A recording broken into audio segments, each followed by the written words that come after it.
Hey everybody, I am on for the midweek message reveal Wednesday, February 7th. All right, thank you for joining me this week. We do have some really great energy that is coming through with the new moon on February 9th, and that new moon is in Aquarius. And remember, when we are dealing with new moons, they allow us an opportunity to plant seeds for what it is that we're looking forward to.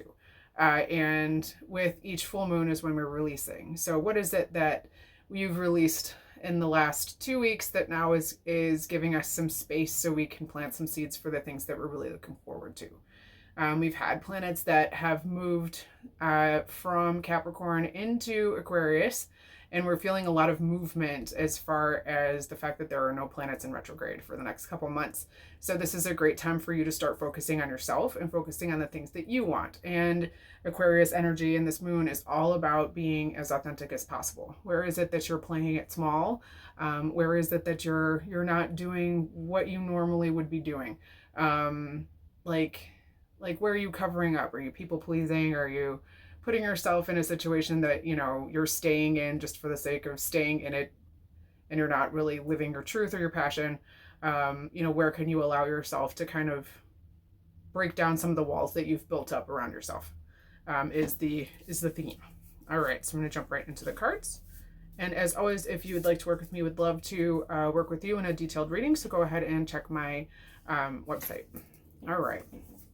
So for one, if you chose one, your card is Expanse. I'm going to get up in here so you can see.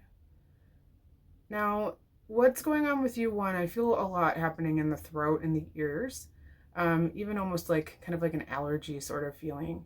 There's been a lot of shifting in your own personal space and your own energetic space. It's almost as if you feel like you've moved to a different area. It's like you have feelers outside of your feelers. You yourself have expanded, and your awareness therein has also expanded. When we have our walls that we're used to, our comfort zone, pushed out, or rather we push them, or we are pushed in order to make them get us out of that comfy spot and put us in a state of vulnerability so we can grow, it feels a certain way. So there's sort of an unsettled vibe that you might be feeling in the physical self, that really is kind of just the physical body is trying to sync up to that energetic shift that you've already experienced, which is that you understand yourself better now. You understand things about your temperament within the last, I don't know, I have to say year and a half. You've really acknowledged the growth that you've gone through and kind of had an opportunity to look back over the last couple of years and say, you know what? There has been a lot that's gone on with me. There has been a lot of growth here. And while it might be stuff that only I can see because you know yourself best, that doesn't mean that it's not something that should be acknowledged. So you'll find yourself going back and forth here as well, similar to the couples that's walking together to those that are further apart. There is also feelings of that expanse within the relationship. And it's not just romantically, but it's also in a friend zone. So you might be finding that there are groups of people that you haven't heard from for a while, friends of yours that are now coming back on scene. Or you're seeing a shift in either people that you still work with or moving on or doing something different.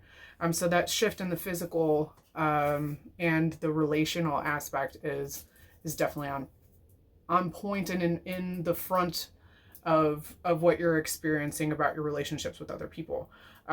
So just know that is also part of the expansion. There's nothing that you're doing wrong. You're not moving these people out. There's nothing that you need to, assign judgment or something that you could have, should have done. You're doing exactly what you're supposed to do, and they're following what they're supposed to follow. So just trust in that. Okay, 2, if you chose 2, your card is Shadow and Light. I'm really drawn to where the hand is on the abdomen here. Come on, camera. There we go.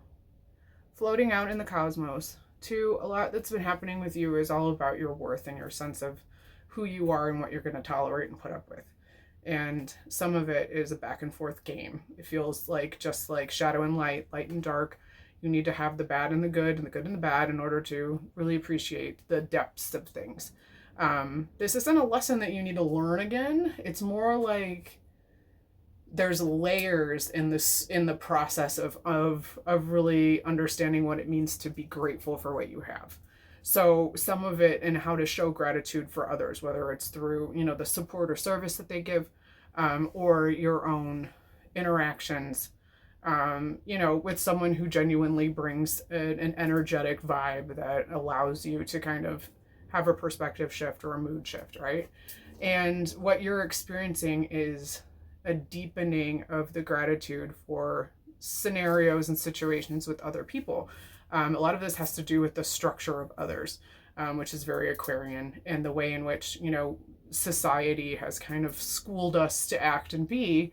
And you're starting to be in situations where you realize that those rules don't always apply, and that there's some flexibility there, and really experiencing that light and dark. So you're seeing that while things can be good and bad, it's not a good or, it's a both and you're learning about the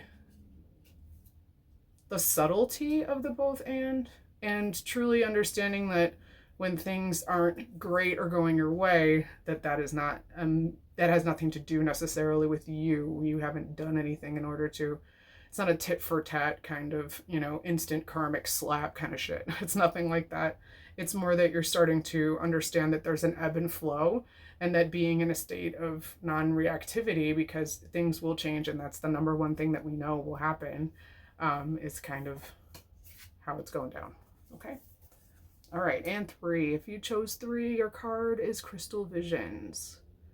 There's a lot that's happening here within the physical eye, because the third eye is opening for you, 3. And that could be a scratchiness. I'm even feeling like a dryness in my eye, in my right eye, and even some twitchiness, which, you know, can be displaced stress, can be too much screen time for sure. But also there's a layer of understanding of what it is you're trying to get out of this current life lesson you're in, 3. You're not able to get that clarity yet because things are still showing up. So you might be feeling some pressure in the face. You might be feeling some tiredness in the eyes, or some of those, you know, kind of eye discomfort issues, even just like a blurriness, like stigmatism-y type thing. Now, granted, as always, I am not a medical doctor, so please seek your professionals should there be any issues or pain. I'm speaking in an energetic sense as well. So a lot of this has to do with your ability to find a sense of purity within yourself and clarity. There's something you've been trying to come clean on. You've been trying to see a different way for this to have gone. There's a lot of mental energy that's being expelled here with you, 3. And some of it is you need to kind of process it. There's nothing that you can really do. You need to kind of process this, and it's going to take some time. But that doesn't mean that you're doing anything wrong, or you're behind, or you need to hurry up, or you need to do it a different way. Just honor your process, and that clarity is going to come to you. You're also having a lot of, there's more power around your physical self and how you feel. It matches your energy levels more around the full moon. So be interested to see between now and the next 2 weeks, so we move from the new moon to the full moon, where you're feeling where you could be a bit more extroverted versus feeling a bit more of the ambivert introvert variety. So that wanting to kind of isolate is some of what you're trying to process in an energetic way. That should shuffle out soon. It's just a matter of kind of just letting things work themselves through, and try not to assign a story to it, as always. Okay, so those are the messages this week. We'd love to hear how they land for you, so please leave me some feedback below. We'd love to work with you, so please reach out for private readings and sessions. Check my website. Ta-da, ta-da. And I hope you guys have a wonderful rest of the week. Have a good one. Peace out. Bye.